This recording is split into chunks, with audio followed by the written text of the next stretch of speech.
Ada beberapa orang yang minta tips nih bro, bisa nggak Andri Hakim jadi orang biasa dengan modal 10 juta?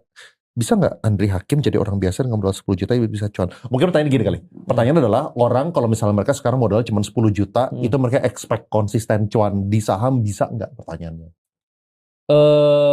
Bisa-bisa aja. Kalau duitnya kecil justru gampang bro. Duitnya kecil tuh lu bisa masuk keluar cepet gak kelihatan.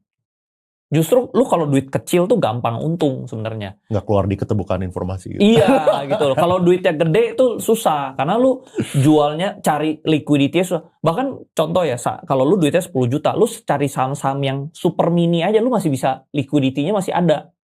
Karena 10 juta lu satu tik pasti keluar di saham-saham yang kecil-kecil juga. Tapi kalau lu duitnya gede, lu harus mikirin liquidity kan. Jadi contoh misalnya orang bilang return saham itu rata-rata 20%. Iya kalau lu uangnya gede 20% itu udah bagus. Tapi kalau uang lu kecil dulu kayak waktu uang gua cuma 500 juta itu setahun tuh gua bisa untung 300-400%. Karena kan lu mainnya yang lebih high risk tapi gampang keluar gitu. Harusnya bisa, kalau misalnya duitnya 10 juta harusnya 100% bisa sih. Iya. Gitu. Tapi ya tentu harus tekun juga. Tapi ya kalau 10 juta untung 100% 10 juta juga dia nggak semangat. Cuman 20 juta. Menurut gue harus 100 juta ke atas lah. Harus, maksudnya dia tingkatin skill, sembari kerja atau apa sampai uangnya tuh 100 juta ke atas lah.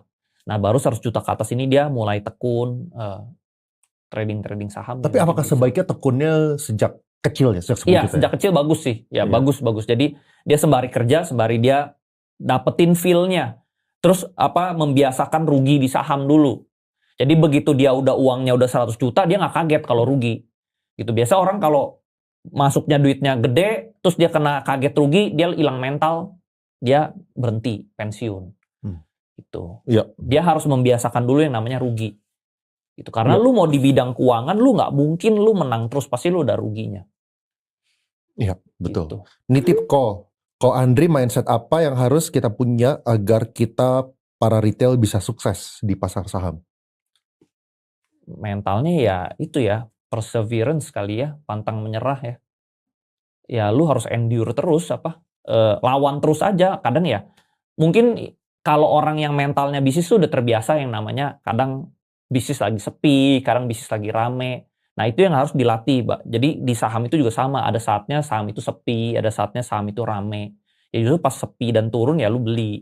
Pas nanti rame udah untung gitu. Jangan terbalik, pas rame FOMO ngikut, ya ujungnya jadi kalah. Gitu. Banyak yang ngikut bulan Januari, ya, bulan Desember, nah, itu baru biasa, mulai masuk. Iya, sekarang dia pasti performance-nya lagi jelek gitu loh. Ya, tekun. Kadang-kadang sekarang orang yang masuk di Desember sama Januari sekarang pensi bro. Nah iya, transaksi kan sekarang low banget, lowest banget sekarang.